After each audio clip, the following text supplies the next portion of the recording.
Kamusta pong muli mga katambay? Nagbabalik pong muli ang inyong lingkod, si Kamanong po, dito po sa ating Tambayang Makabayan. Kinukomentuhan po na inyong lingkod. Ito po, umpisahan na po natin magkomento mga katambay dito po sa talagang mainstream media. Basta Duterte, kasama ang kamera, buhay na buhay at gising na gising ang malalaking mainstream media mga katambay. Dahil nga, para ma-twist din po siyempre ang issue ng Commander-in-Chief. Alam nyo na po yun mga katambay. Ito po. Kumuha na naman ang kamera ng sinasabing katiwa-tiwalang testigo para po dito gipitin at sinasabing makatotohanan yung EJK sa Davao dito po sa sinasabing mga Chinese drug lord mga katambay. Pakinggan po natin ang balita mga katambay. Napakagagaling ng mga congressman sa kamera, mga representative. Pinagkakatiwalaan yung mga nakakulong, mga bilanggo. Idinawit sa kaso ng umano'y extrajudicial killing ng mga Chinese drug lords sa Davao si dating Pangulong Rodrigo Duterte. Isinawalat ito ng 2 presong humarap sa pagdinig ng Quad Committee ng Kamara. Kaugnay niyan, makakausap natin sa linya ng telepono si Marian Enriquez. Marian, ano raw ba ang kinalaman ni dating Pangulong Duterte? Anong lumabas dyan sa hearing? Yes, yung nakatakbangang ipatawag ng House Quad Committee si dating Pangulong Rodrigo Duterte tungkol sa umunay pagkakasangkot niya sa pamamaslang sa 3 itinuturong Chinese drug lord sa Davao noong 2016. Hayagang binanggit ang pangalan ni Duterte ng 2 persons deprived of liberty o PDL sa pagdinig ng Kamara tungkol sa ugnayan ng mga pogo, illegal na droga, sindikatong Chinese at mga extrajudicial killings. Inamin ni na Fernando Magdadaro at Leopoldo Tan na pinatay nila sa Davao Prison and Penal Farm noong August 2016. Ang umunay mga dayuhang drug lord na sina Cho King Tu, Jackson Lee at Peter Wang. Ayon kay Tan, pinangakuan sila ng mga pulis ng tig-1 milyong piso at kalayaan kapalit ng ulo ng mga Chinese national. Nakausap daw nila tungkol dito ang classmate ni Tan noong high school na si SPO4 Arthur Narsoli na nooy nakabase sa Davao City. Boss daw ni Narsoli, isang Luay Police Chief na si Royina Garma.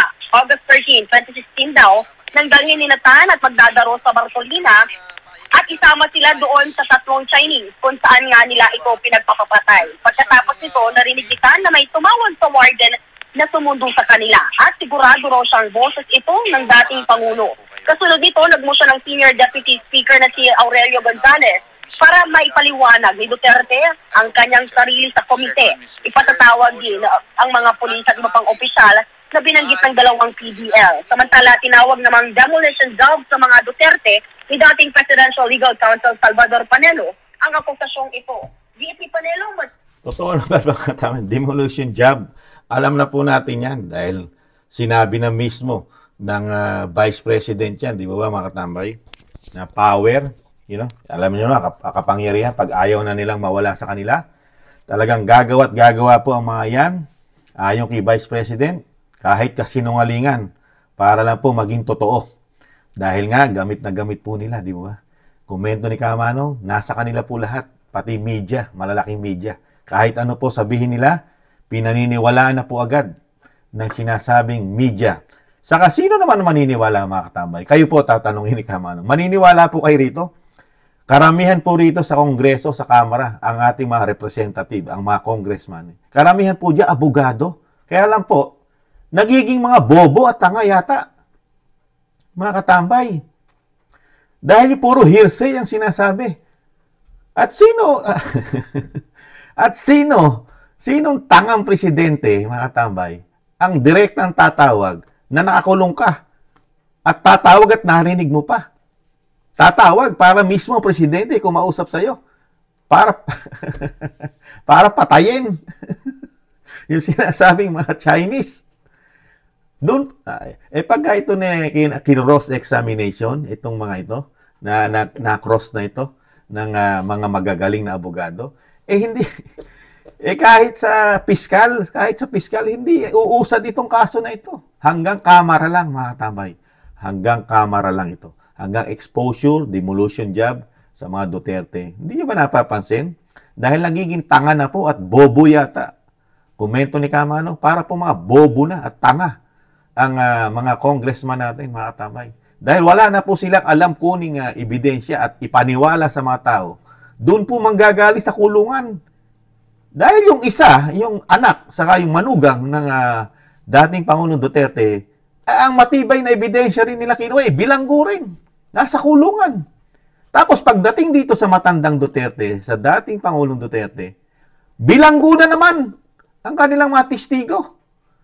Sanay na sanay po yata kumuha ng katotohanan para ipaniwala sa ating mga Pilipino. Puro sa bilanggo, puro mga bilanggo, mga nahatulan na, nagkasala na sa batas.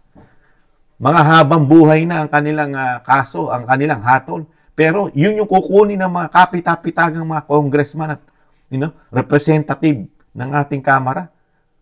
Na parang hindi sila bobo at tanga. At yung mga sasabihin nun, paniniwalaan mo na. At ipakikita mo pa sa mga Pilipino, sa atin. Gano'n na ba tayo katanga at kabobo, mga tambay? Napakaraming Pilipino ang po pwede, kung totoo man yan, binibintang nyo. Kung totoo man yan, napakaraming Pilipino na hindi nakakulong. Bakit hindi po kayo doon kumuha ng mga testigo? Di po ba? Bakit? Yun ang tanong ni Kamanong. Di ba? O bakit hindi nyo kinuha ang testigo? Yung may hawak ng cellphone na sinasabi na kausap ni dating Pangulong Duterte at narinig pa. Di ba? Dahil nung mga time na yun, wala di umano si Pangulong Duterte na sinasabi nung bilanggo na testigo doon sa actual na tinawagan sila. Di po ba? O di sana, yun ang kunin mo matibay na ebidensya. Yung mismong may hawak na telepono o cellphone na nakipag-usap at kinausap itong mga testigo na sinasabi pumatay at pinangakuan pa ng tigi 1 milyon at kapalit pa at sinasabi nga may bonus pang kalayaan. Ang tanong ni Kamanong, kung totoo yun, di sana nasa laya ito dahil patay na yung mga Chinese drug lord. Di ba? Wala logic, di ba? Nananatili ka pa rin nakakulong. Ibig sabihin, hindi totoo. Dahil kung napatay mo yon at naging malinis ang trabaho mo, number 1, nakalaya ka na at may pera ka pandala. Hindi pa ginagawang tanga ang mga Pilipino, mga tambay, sa tingin nyo? Di ba? Pati ang mga congressman, nagmumukha tuloy tanga at mga bobo. Komento ni Kamanong. Di ba? Parang mga bobo, mga abogado, karamihan dyan abogado, maalwan sa batas, marunong sa batas. Paniniwalaan ba ng korte yan kahit dali mo sa korte yan? Paniniwalaan ng mga testigo mong dala. Puro mga kriminal. May hatol na habang buhay ang kaso. Tapos siya yung itatayo mo sa korte para sabihin na ang dating Presidente Duterte talagang makasalanan at may EJK na nagaganap sa Davao nung sinasabing 2016 pa. Di mo ba? Nakakagulat lang po mga tambay. Talagang lalo lang po nila pinakikita na talagang demolition job, political harassment lang ang ginagawa nila dahil takot na takot po sila makabalik ang Duterte sa Malacanang. Dahil yung ginagawa nila ngayon, hindi na nila magagawa yan pagka ang Duterte na nakaupo. Hindi na nila magagawa yan. Di ba? Saka yung sinasabi nga ng mga kababayan natin, yung sagana-sagana daw sa napakaraming korupsyon ng gobyerno, hindi nila magagawa yan. Kung ang pag-Duterte ang nakaupo. Kasi hindi nila nagawa yan. Nung nakaupo si dating Pangulong Duterte, hindi nila nagawa lahat yan. Yung malalaking korupsyon at yung mga sinasabing hawak tayo sa ilong ng Amerika at yung sinasabing nakokontrol tayo ng mga oligarko ngayon sa ating bansa, hindi nila magagawa yan sa Duterte. Kaya po ayaw na nilang pabalikin kahit isa sa Duterte. Komento ni Kamanong. Ayaw na nila. Talagang gagawa sila ng paraan. Di po ba? Na hindi na makabalik ang Duterte. Dahil yung tinatamasa nila ngayon, di umano, na sobra-sobra, never na nilang magawa sa Duterte yan. Kaya ngayon, sinasamantala nila. Hanggang sila'y nasa power, gagawin nila 100% para masira, mapabagsak, demolition job. Ang ginagawa, political harassment sa mga Duterte. Pero matatalino na ang mga tao. Matalino na ang mga Pilipino.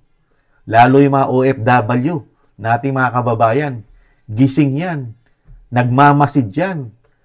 Naramdaman nila ang pagiging pangulo ng dating Pangulong Duterte, lalo sa mga OFW. Kinalinga ang mga OFW ng napakaganda. Parang siya'y tumatayong isang ama. Ngayon, ano nangyayari sa ating pamahalaan? Yung ating presidente parang hindi nagiging ama sa mga OFW. Di ba? Napakabagal din ng response. Saka nakikita rin ni Kamano, isisingit ko lang, idadagdag ko lang. Yung nadagdag ko lang yung OFW. Kasi naawa po kasi ko dahil yung OFW, talagang napakalaking tulong po sa ating bansa yan. Yung mga una-una, yung mga remittance yan. Tapos nakakaawa, malayo sa pamilya.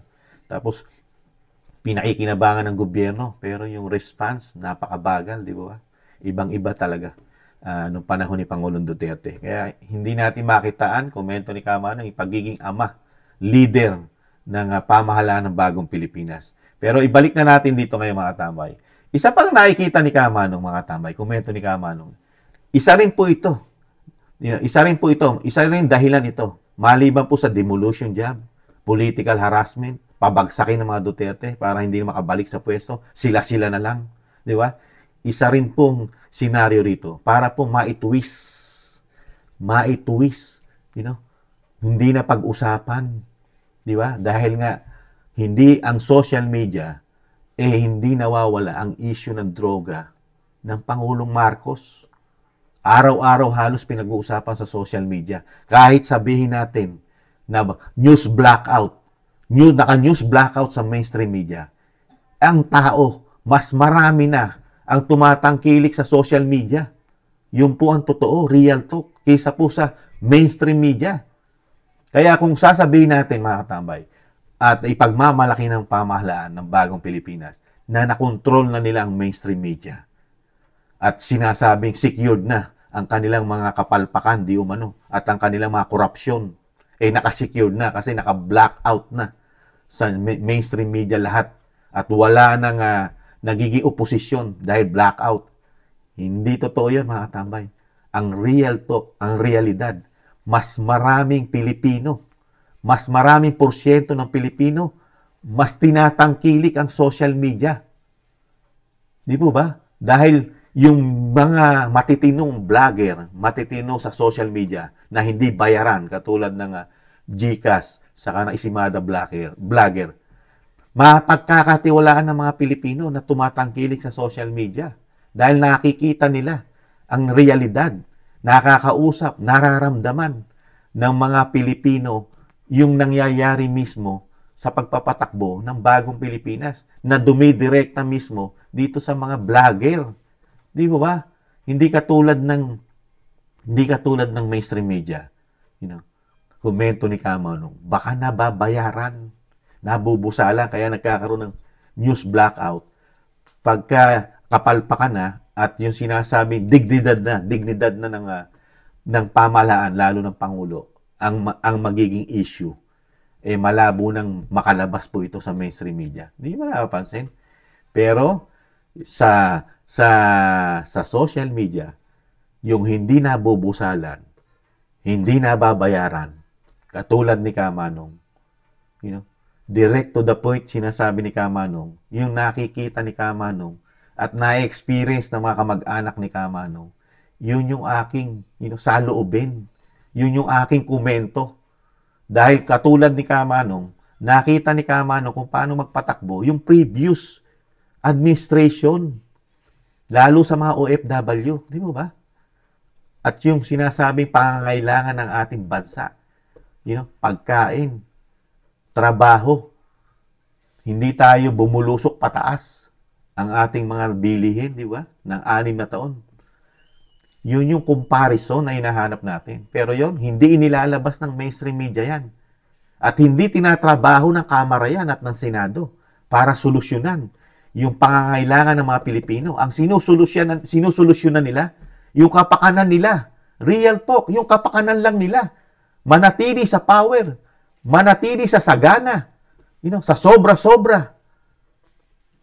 Pakinabang, mga katambay. Pakinabang. Power, pakinabang, pera. Komento ni Kamanong, mga katambay. Di ba? Yun ang realidad eh.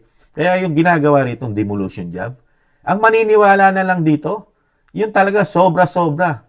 Yung sobra-sobrang sarado ang pag-iisip at yung sobra-sobrang nakikinabang. Yun lang ang maniniwala sa mga hindi nagiging tanga at bobong mga congressman. You know, so, talagang wala nang makuwang matinong mga testigo at sinasayang lang ang pera ng taong bayan, taxpayer. Hearing ng hearing. Wala namang patutunguhan yung hearing. Saan ka nakakita ng ididiin mo ang isang magaling na presidente katulad ni dating Pangulong Duterte sa dalawa o tatlong nakabilanggo lang ang paniniwalaan mo? Yung sasabihin nila. Kaya nga 100% mga tambay, hindi makakarating yan at hindi makakalusot yan. Kahit isang hakbang pa lang sa korte. Reject na yan. Yan, pinapatulan lang sa Kongreso, sa Kamara lang makakalusot yan. Dahil nga may harassment, demolition job, political harassment sa mga Duterte. Lahat na. Di ba? Komento ni Kamanong, mga tambay. Komento ko to. May karapatan ako magkomento. Ngayon, yung sinasabi na against sa komento ko, kalayaan nyo yan. Dahil may kanya-kanya tayong paniniwala, may kanya-kanya tayong panindigan. Ang paninindigan ni Kamanong, lumalagay ako sa tama, pangkalahatan. Hindi lang pang sariling ambisyon, pang sariling kapakanan, pakinabang. You know, ang tingnan mo, bilang ikaw ay taxpayer ka rin, tingnan mo rin yung mga kapwa mo Pilipino kung tama ba ang nagiging palakad ng Kamara, Senado at ng Pangulo sa ating bansa. Lahat ba tayo ay nakikinabang, hindi lang sila? Di ba? Kasi nangyayari, mukhang sila lang ang nakikinabang at sila lang ang gusto nilang makinabang na makinabang sa gobyerno. Na tayo naman ang nagbibigay ng kanilang ginagastos. Di ba? Pondo. Di ba? Real talk. Di ba, mga katambay? Tapos dudoktrinahan tayo ng ganito. Na parang sinasabing makatotohanan yung kanilang inilalabas sa Kamara. Laban sa mga Duterte. Ganun po ba? Laban sa mga anak, manugang. At sa dating Pangulong Duterte, EJK. Sino-sino po ba ang mga sinasabing resources nila? You know, dating Antonio Trillanes, dating Senador Antonio Trillanes, dating Senador Laila de Lima, na may mga issue rin sa droga. Nakalaya lang dahil napalitan ng administrasyon. Di ba? Tapos ngayon, mga bilanggo, yun po mga talagang kinukuha nilang matitibay daw ang mga sinasabing ebidensya na magtuturo talagang napakaraming pinatay. EJK ang Pangulo ng Bansa, ang dating Pangulo ng Bansa, si dating Pangulong Duterte. Ang nakakalungkot lang, napakarami palang EJK na naganap, lalo sa Davao. Bakit hindi nyo isampa sa Korte ng Pilipinas? Bakit nyo dinadala sa Kamara? Di po ba mas makakatipid ang mga taxpayer? Mas makakatipid ang mga Pilipino. Kasi sa Kamara, napakalaki ng gastos. Dahil ilan po ang mga representative dyan na gagastusan mo, pagkain, di ba? Kuryente, air condition. Di ba? At yung seguridad, may mga security. Di ba? Pera naman nagagastos, nasasayang sa wala kakwenta-kwentang hearing. Kung talagang totoo yan, at talagang makasalanan ng mga pamilya Duterte, bakit hindi nyo idirekta sa korte? Buhay na buhay pa ang mga huwes, ang mga judge, buhay na buhay sa Pilipinas, hindi pa nagkakamatay, hindi pa ubos. Bakit tangi sa Kamara nyo lang iniimbestigahan? At sa Senado, pinapatay nyo na ang mga korte ng Pilipinas. Kayo na lang ang korte. Buwagin na natin ang korte. Buwagin na natin ang Supreme Court. Wala palang kasilbi-silbi sa taong bayan. Mas may silbi pala at dapat paniwalaan ang hearing sa Kamara at sa Senado. Ano pa silbi? At binabudgetan natin ang Supreme Court. Ang mga justice system natin. Di ba? Bakit binabudgetan natin ang mga korte natin sa Pilipinas sa bilyon-bilyon? Wala naman pala silbi. At parang hindi pinagkakatiwalaan ng mga senador at congressman yung magiging hearing sa korte. Di mo ba? Dahil nga, komento ni Kamano, kaya hindi nila gawin, idirekta na sa korte yung mga paninira, demolition job nila sa mga Duterte. Dahil walang kakwenta-kwenta. Hindi uusad. Di ba? Katulad nito. Paano mo dadalhin sa korte yan? Sige nga. Kahit grade 1, kahit grade 2, kahit hindi nakatapos ng pag-aaral, pagtatawanan lang ito. Kinuha mo, ginastusan mo, hinugot mo sa bilangguan, testigo, magpapatunay. puro convicted, mga nakakulong, mga may kasalanan sa batas. Mas maniniwala pa si Kamano kung kayong mga congressman na tumayo dyan na nagpatunay. Di ba? Kayong lahat. Kayong tumutulik sa mga Duterte. Di kayo na lang dahil hindi pa kayo nakabilanggo. Kayo na lang ang tumayo na magpatotoo. Baka paniwalaan pa kayo ng mga GCash vlogger at Isimada vlogger at ng mga media na hindi nababayaran di umano. Di ba? Maniniwala pa sa inyo dahil hindi kayo nakakulong. Kayo na lang ang magdiin. Kayong lahat ng mga congressman. Idiin nyo na totoo ang EJK. Totoo ang drugs. Na ang talagang mga drug lord ay mga Duterte. Kayo na lang, wag na mga bilanggo dahil lalo lang kayo pinagtatawanan ng mga Pilipino pagka bilanggo lang ng bilanggo ang ginagamit nyo mga resources o mga testigo para idiin lang po ang mga Duterte. Di ba? Dahil nga, nililihis nyo lang eh. Nililihis nyo lang yung issue. Di ba? Isa yun eh. Nililihis ang issue sa issue ng Commander-in-Chief. Alam niyo po yung mga katambay. Kaya po mga katambay, nakakalungkot lang. Ginagawa po tayong tanga, bobo, ang mga Pilipino ng mga kagalang-galang, kapita-pitaga ng bansa ang nasa Kamara, representative, congressman. Ganyan ang tingin sa ating mga tambay. Ginagawa tayong tanga, bobo. Sila yung pinakamatalino dahil nga kahit bilanggo lang ang kunin nilang sinasabing testigo, dahil nga ang tingin sa atin, mga tangat bobo, paniniwalaan na natin sila. Komento ni Kamanong. Muli po, si Kamanong nalulungkot po sa nangyayari at nagiging tanga at bobo po ang ating mga kagalang-galang na representative at mga congressman pagdating po sa issue ng mga Duterte at yung sinasabing demolition job na sinasabi ni Attorney Sal Panelo, mga tambay. Muli po, maraming salamat po sa mga nagla-like, share, and subscribe, and sa mga nagko-comment po. Maraming salamat po mga katambay. Sa muli po, ingatan nawa po tayong lahat. Paalam. Bye-bye.